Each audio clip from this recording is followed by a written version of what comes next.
Samsung এর একটা fridge, Samsung original Korean fridge, একদম স্যামসাং এর। কালারটা সুন্দর আছে, হ্যাঁ দেখেন, নো ফ্রস্ট। এই দেখেন ভিতরটা দেখেন, এই দেখেন একদম ফ্রেশ আছে, ডিপটা দেখেন ভালো করে, সবকিছু clean আছে। অরিজিনাল আছে, গ্যাস কম্প্রেসার যা আছে এটা সব অরিজিনাল, অরিজিনাল আছে, যা আছে সব অরিজিনাল আছে, একদম ফ্রেশ কন্ডিশন ভাই।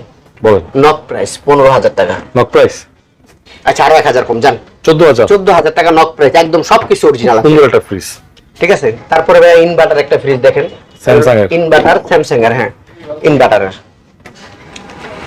আচ্ছা ইনভার্টার একদম মোটামুটি ফ্রেশ কন্ডিশনে আছে 100%। আবার আমার দরকার হলো ঠান্ডা ভাই, জি আমার দরকার না বডি খোঁচাতে দেখার, আর যাদের ফ্রেশ দরকার ওনারা ফ্রেশ চাইবেন, আর যারা দরকার যে আমার ভাই ঠান্ডার দরকার, আমার মাছ মাংস যে নষ্ট না হয়, আমার ওরকম ফ্রিজ দরকার ভাই 100% একদম ঠান্ডা মান্ডা দেখে চেক করে তারপরে নেবেন।